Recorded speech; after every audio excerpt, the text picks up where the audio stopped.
Hey y'all, it's CityCast Austin host Nikki Devon. If you're new here, CityCast Austin is the daily local podcast where we talk about all things Austin in your podcast feed every weekday by 6 a.m. Enjoy today's show. Did you know that at the University of Texas, basketball used to be considered a women's sport? And y'all wouldn't believe what they went through to play once men got involved. Carpooling to games, wearing hand-knit uniforms, and playing for sparse crowds before the men's games. And now, the UT women's basketball team is better than almost any other team in the country. How did we get here? We're getting into all of it today on CityCast Austin.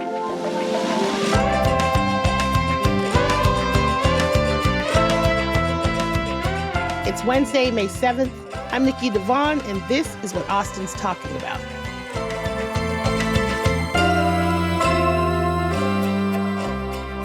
Hello, I am here with Jessica Luther, investigative reporter, host of feminist sports podcast Burn It All Down, and recent PhD who did her thesis on UT women's basketball in the 1970s.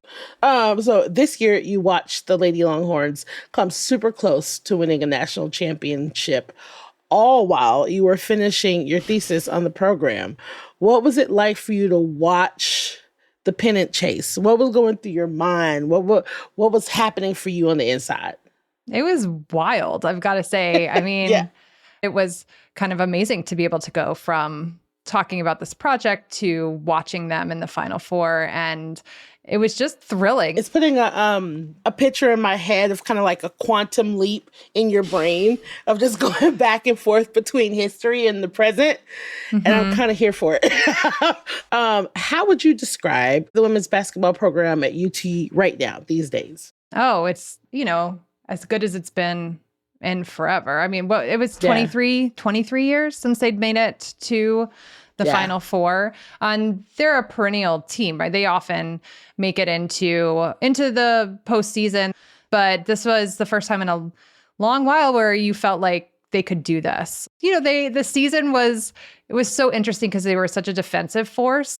Vic is a good coach. Like, he's clearly very good and cares deeply about this team and was able to put all the pieces together. And they're as good as we've seen them in a really long time. I'm excited for the next few years. I love this. Anytime I know the name of a coach, that's how I know they're doing well. That's I'm like, if this is fair. This is seeped into my life, then this person is killing it because of you know what I mean? Like, I would have no idea otherwise. I'm really curious, just why basketball? What makes this be like, yes, this is what I'm writing my thesis on. This is what I'm passionate about. Why basketball? Yeah, well, you can't see it, but if we ever meet, hopefully one day in person, I am 6 feet tall. So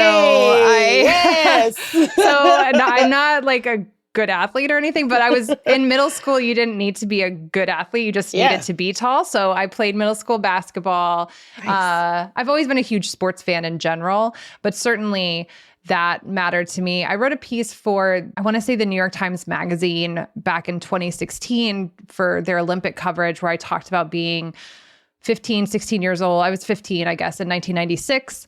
And I went to the Atlanta Olympics and I got to see that team. Wow. Like, one of my dreams one day would be to meet Lisa Leslie. And like, it meant a lot to me to be able to see tall women being cheered that way. I was such an awkward, I was like basically this height when I was 15 and I just didn't fit in my body right. And so those women mattered to me personally in that way.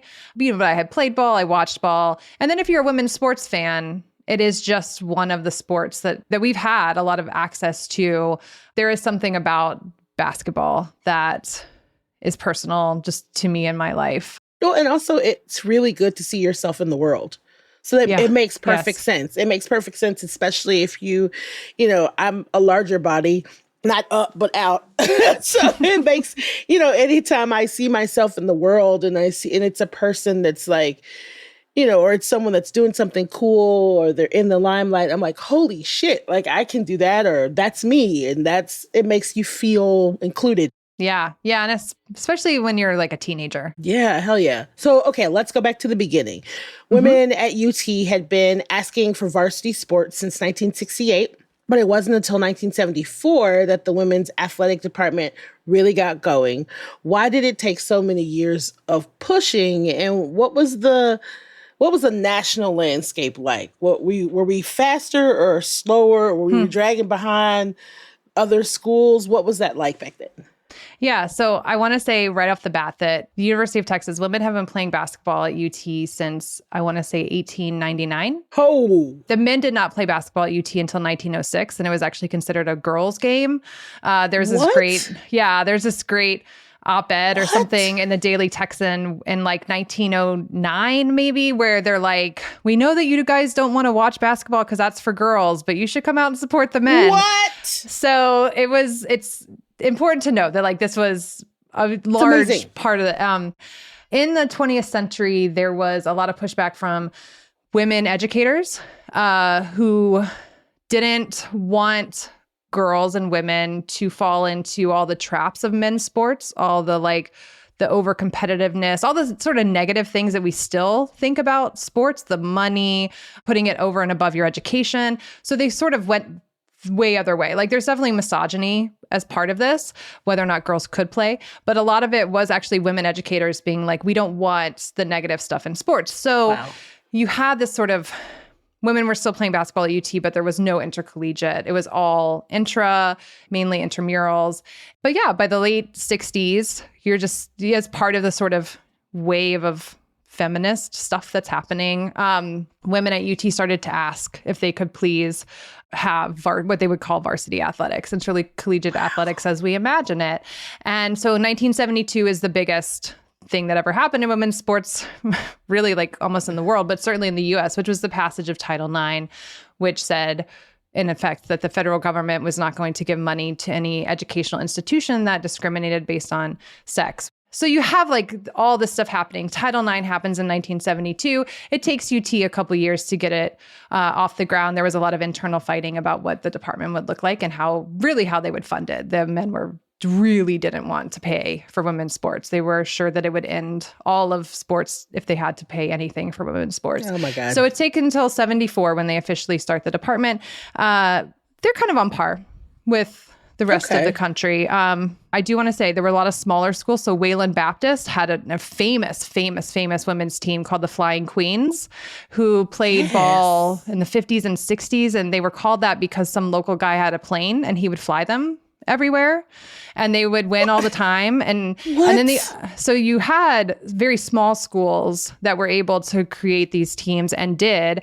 And then you also had HBCUs. I have a very good friend. She's at the University of Texas. Her name's Amira Rose Davis, a professor, Dr. Davis, who studies Black female athletes in the U.S. And she would be the first to tell you that like Black schools absolutely were first in a lot of these ways for athletics opportunities for women. It's so interesting because when I think about feminism and the things that we had to fight for and things that I say we women before we ever came along had to fight for, I don't want to sound flip, but it feels ridiculous to me that basketball was one of those things that we had to be like, no, for real, let us play. We want to play. It's just like, we can't even play basketball. You can't even let us play basketball. It's kind of wild to me that there was so much of that going on. But I also I love that the smaller communities were already doing it, because that kind of tracks in a weird Texas way as well. You have these smaller communities that are just like, we got 5 people at this school. And so if they... and then they would be phenomenal basketball schools. Exactly. This is so interesting, Nikki. Yeah. So one of the superstars in the late 70s at UT was a woman named Nell Fortner, who went on to be a big-time coach. I feel like maybe she just retired from coaching. She was at Georgia Tech. Like I had to go through Georgia Tech's athletic department to get an interview with her. But Nell was from New Braunfels. In that county, they had the rural high school, and then they had what she ended up going to, which was like the city high school. Yeah. And they did not get girls basketball until 75 or 76. But the county, the rural high school, had been great at basketball for decades. So throughout the state of Texas, rural communities had incredible girls basketball programs all throughout the 20th century. It does not surprise me. I went to Manor High School, and it's a very, very small school. And, I went to school with a lot of girls that were just, beasts on the basketball. Like just like it was a little out of control that they were so good. So that makes so much sense to me. It makes so much sense. I love it. I love these little tidbits. I love this. So, okay. We're still in the early days of women's athletics. I'm curious, because the men did not want the women to have this opportunity, how did the programs compare to the men's programs when we got started? I mean, I think in the mid 70s, the like operating budget for men's athletics was like $2.5 million. The first year and I would have to look this up to be totally right, but I think in 1974, the women were like maybe $50,000. What?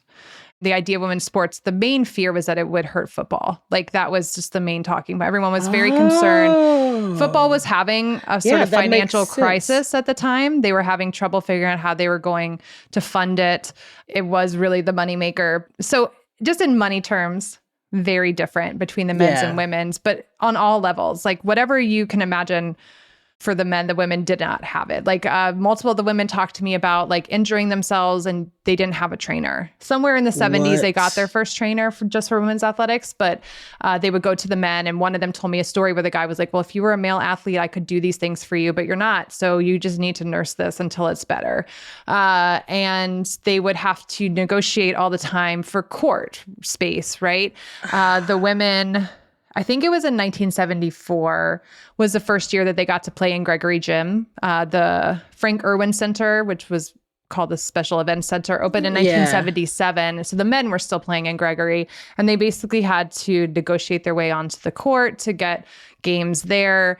They didn't really have cheerleaders. The band doesn't show up. All that kind of stuff just doesn't really exist for them. Kind of, Yeah. So the atmosphere, they would often play before the men because the belief was like that they wouldn't bring their own audience, which made sense since there wasn't really like they didn't have the sort of historical backing.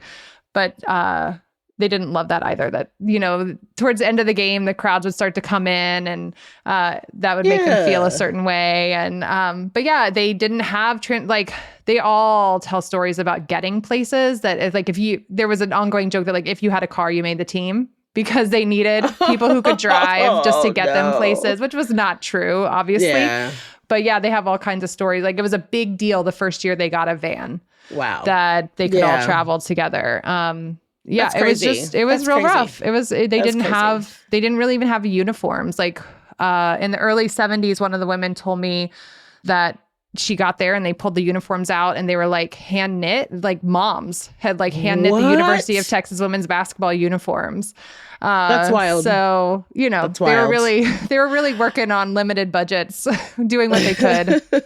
You actually are taking me right into my next question. So this idea of like the women's game opening up, and I'm putting this in heavy quotations, opening up for the men's game kind of makes me incredibly angry.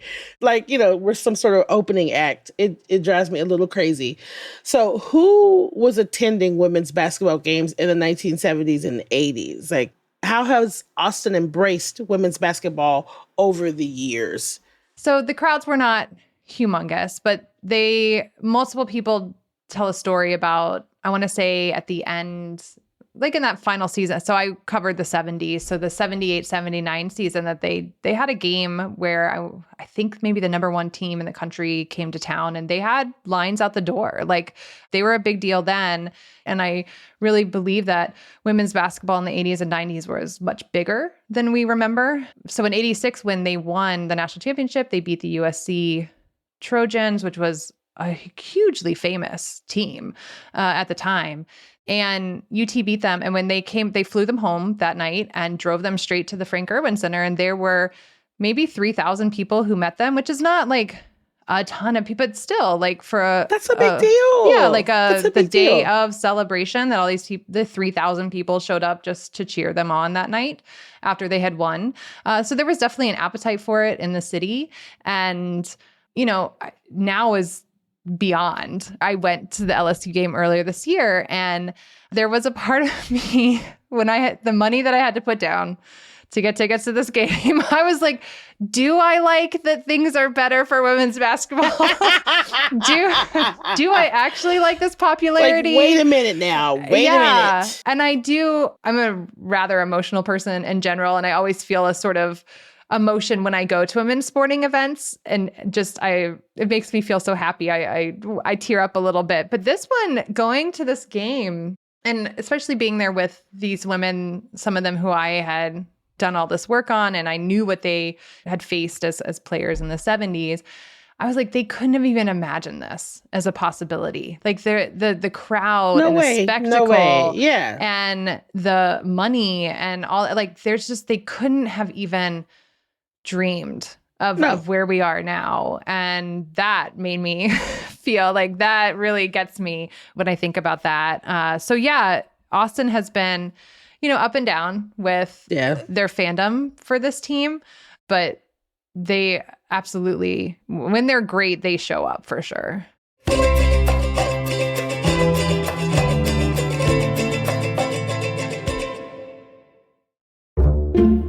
Hey y'all, it's your last chance to see What the Constitution Means to Me at the Zach Theater. And if you're on the fence about seeing it because maybe it sounds kind of dry or you're not a history person, let me try to change your mind. This Tony Award-winning play is less than 10 years old and it's autobiographical. The playwright Heidi Schreck dives deep into what the Constitution has meant to her and to 4 generations of women in her family. It's a comedy and it's also been called soul restoring. I don't know about y'all, but I could do with a little soul restoring right about now. You can see What the Constitution Means to Me on stage at the Zach Theater now through May 11. Get your tickets at zachtheater.org. That's ZACH theater.org. What do former President Lyndon B. Johnson and the movie Jaws, yes, that Jaws, have in common? A new exhibit at the LBJ Presidential Library. Before he wrote Jaws, Peter Benchley was President Johnson's speechwriter, and this temporary exhibit is all about Benchley's journey from the White House to best-selling novelist to ocean conservationist. Talk about a fascinating career. Don't miss this chance to learn all about Benchley and Johnson's environmental legacy, how Jaws changed our understanding of sharks, and much more.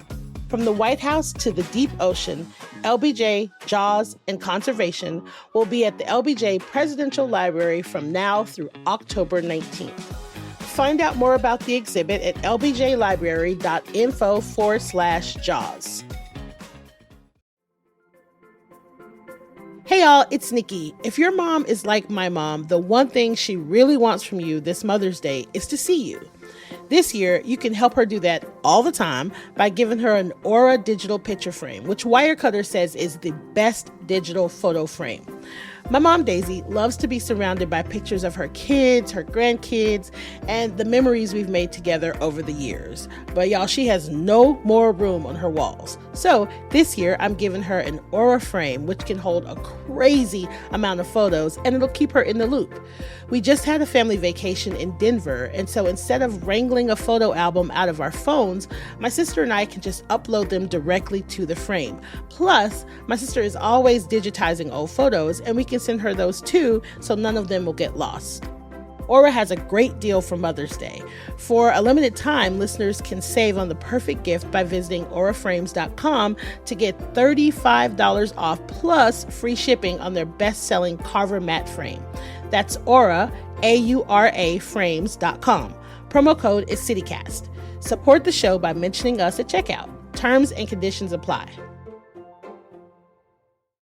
We've had a lot of incredible players and memorable coaches over the years, and I'm just curious, like, who stands out in your mind? I do want to talk about a woman at UT.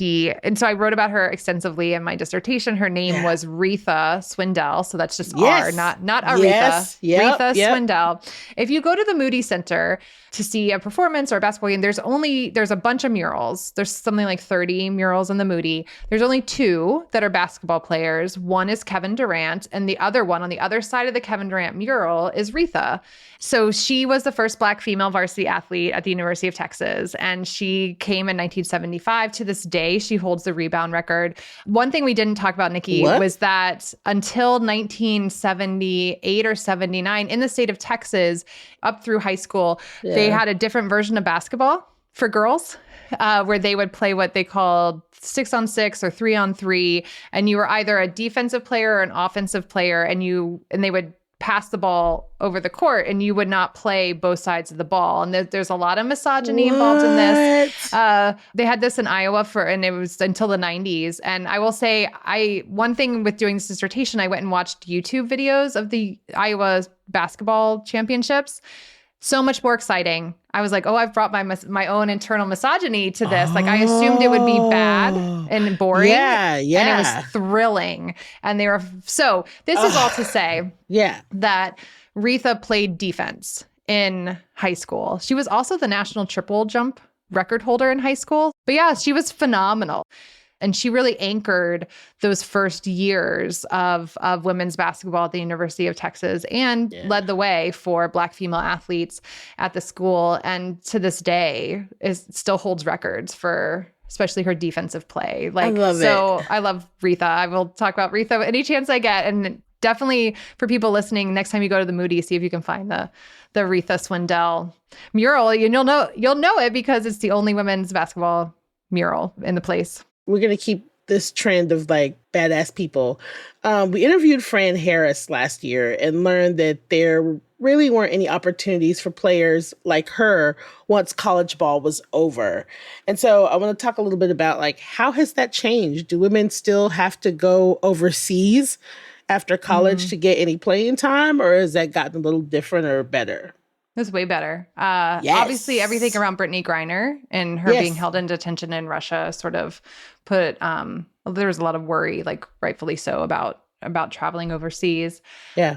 I can't say enough about the political activism of the W players themselves, both outside of the organization and sort of what they've done as social justice warriors. And the W, for anyone who doesn't know, means WNBA. Also advocating for themselves. Like, they have done a very good job with their collective bargaining agreements, really pushing the owners and the league to pay them more and to give them more things that will help them live as basketball players in the States. So they're having more opportunities stateside to play in the offseason and make money and control it. Like, the players really own these two different things, and the W is paying them more as well. So they have way more opportunity to stay here. But some of them do absolutely still travel overseas. That is part of women's sports. Popularity around women's basketball, at this point has dramatically changed. And some say it's because of super talented players like Caitlin Clark, but I don't know, man. I feel like, hasn't women's basketball always had super talented players? Like, we have social media now, so it's a lot easier to be like, oh, look at that. But honestly, like, this has been happening. Why do you think the WNBA / women's college basketball has gotten more popular? I say it's social media, but maybe I'm missing something. No, I think that's a huge part of it. I do think when we talk about Caitlin Clark, Angel Reese exists as her foil. The racial dynamics there, those are important for the blow up. And I will just say, like, I think I can't say enough about the W players themselves and what they have built and what they have demanded and what they have really created themselves that lent it. So when someone like Caitlin Clark, when Angel Reese, and when this moment, when it exploded like that, it was ready for that, right? Yeah. We had A'ja Wilson in the years before. Like, there have been, you can go all the way back, right? I love Rebecca Lobo. Like, those women had really built this platform that allowed this explosion to happen. And I also just think, like, how much more fandom can you build around men's basketball at this point? Like, there is sort of a saturation if you want new, right? Like, this is new. So sports fans, they don't always cross over, where men's basketball fans don't become women's basketball fans. But they do also, you know? Yeah. And so the leagues themselves understand if they're going to build a bigger fan base, they need to go after women. They've left them sort of on the sideline this whole time. I will also say, I was just talking about this morning with somebody. Like, it took the W a really long time to embrace the fact that a bunch of queer, gay, lesbians, like that these are the huge part of the fan base. And over the last 10 years or so, I would say, they've embraced that fandom. And that has helped. I think that's part of the momentum that we've been building towards. And again, I will just say part of this is because the W players themselves have been very open about their lives and their sexuality and talking about it. And so they've fostered, they like made a garden and now all the things are sprouting. Two things. One, going back to Brittney Griner, I think it was the first time that I saw, of course, an athlete, of course, but like also just like a Black woman be, maybe not the first time, but it was just like, I really loved seeing her and her wife's relationship. I really loved that no one shied away from the fact that this is a loving lesbian romantic relationship and this woman is missing her wife. And then the other thing that I was going to say is the thing that made me mad about, I want to go backwards because you mentioned Angel Reese and Caitlin Clark. I think the thing that made me mad about that is that people also took this opportunity to make their talent and their passion about a cat fight. I'm like, are you serious? Like, this is two passionate women with history. Who are so much really good at what they're doing. Really good at what they're doing. And then there's all this history on their shoulders. And they're young. So, two things. My very smart friend, Meg Linehan, who is a reporter at The Athletic, just said something the other day about how the hardest thing about covering women's sports is treating it as sport. Yes. That we want to do all the other stuff around it because we have very specific narratives about women. So it's hard to just do it as sports. But also, at the same time, one of the great sort of like things is you get these kind of interpersonal relationships within the league that you would never see anywhere else that are really fascinating. And so you do get these sort of moments on the court when they are playing and something happens and one of them fouls the other and then there are words and there's just so much more there than just, so that part of it is fun when you're also watching. This has become new information for me. I'm obsessed with Sydney Colson just because she just... Everything about her. Yeah. Everything about her. I want her to be my friend. Perfect social media. She's perfect. Oh my God, Jessica. Yes. Social media is perfect. I am obsessed with this woman. And it was something that I saw on her stuff where she like alluded to like, oh, you ain't seen drama. Like you see WNBA drama. And I was like, what? Oh, what? Nikki. Have I been missing out on the substance?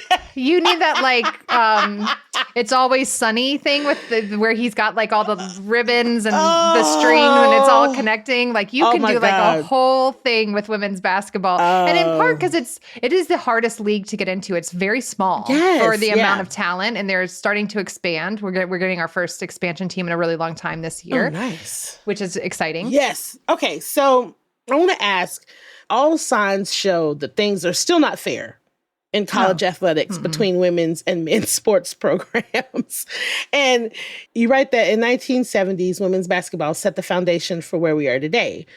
Decisions, bad and good, impacted the team's direction now. And so I'm curious, like, what bad decisions are still in our midst? And does it have anything to do with why things are still not fair?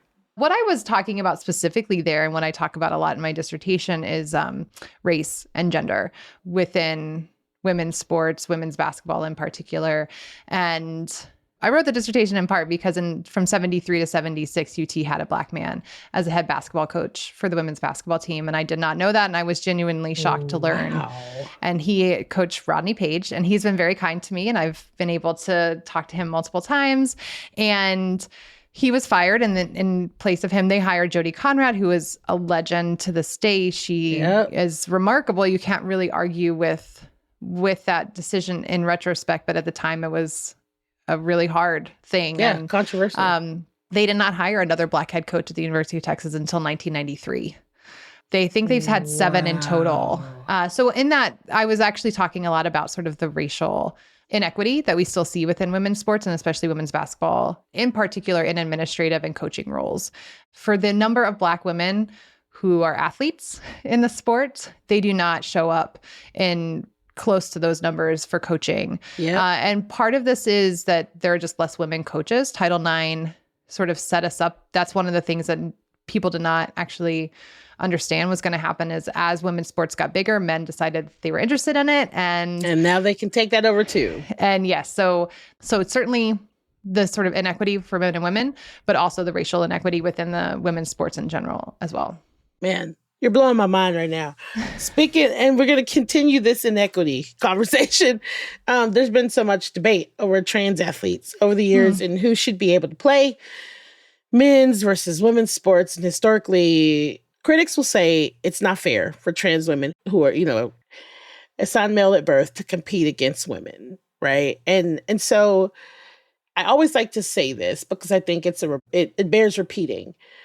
Trans athletes have always existed. It's just that now we have all these phones and all these cameras and all this social media and all of this, we have this huge magnifying glass on our trans community. And so, I want to talk about, if you have any information about historically, where have trans athletes fit into women's sports? And, do you think that this is something that we are going to be able to come to a consensus on? Or is this just going to continue to kind of plague women's basketball stories? Yeah, I don't see the consensus happening. So I'll just say I'm like a radically inclusive person. So I am absolutely trans girls and women or girls and women. They should be allowed to play girls and women's sports.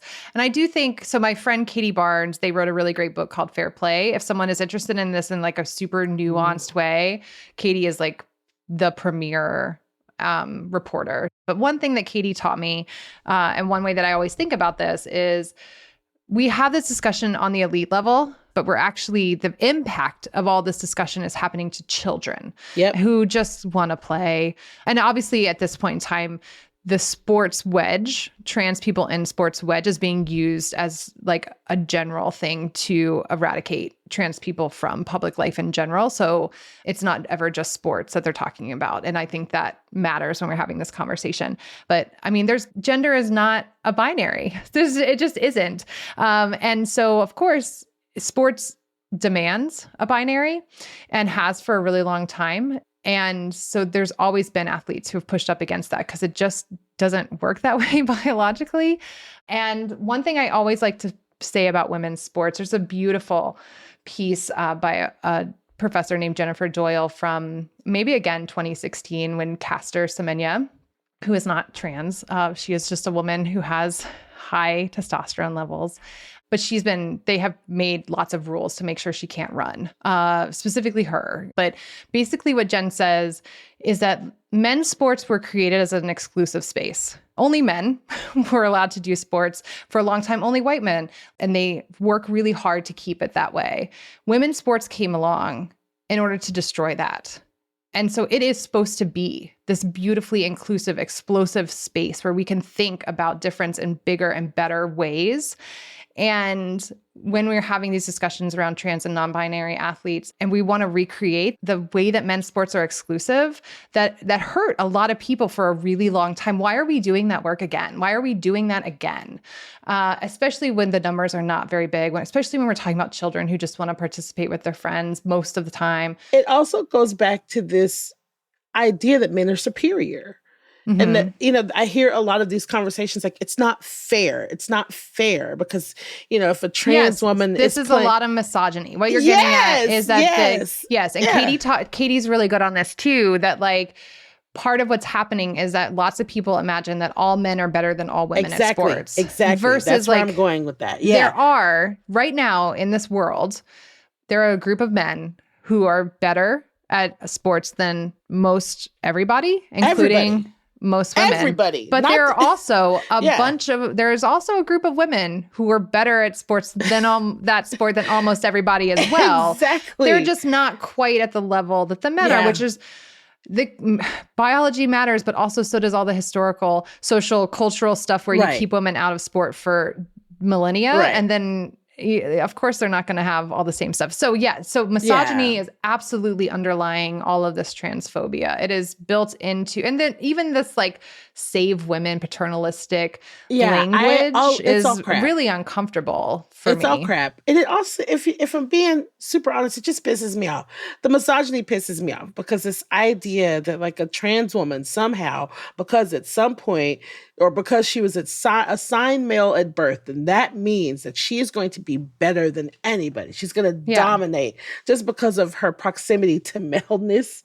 Yes. It makes my brain explode. And that's why we only talk about trans girls and women. That's why we don't talk about trans boys and men in sport, because we all assume that they won't possibly be as good because they infuriate because me. It's how we imagine them. Yep. Yeah, that's all part of it too. So when someone participates in that transphobia around sport, they are participating in it in a misogynistic way as well. Yeah. Whether or not they can see that and own that is different, but they are, because that is underlying it.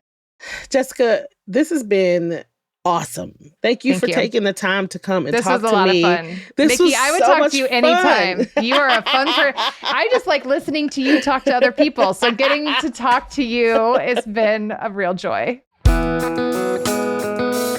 Before we go, here's a little midweek mood boost for you. It is officially Austin Small Business Week. There are all kinds of things happening in the city: training sessions, workshops, and special partnerships. So make sure you get out and support your favorite small business. Personally, I'll be visiting a few.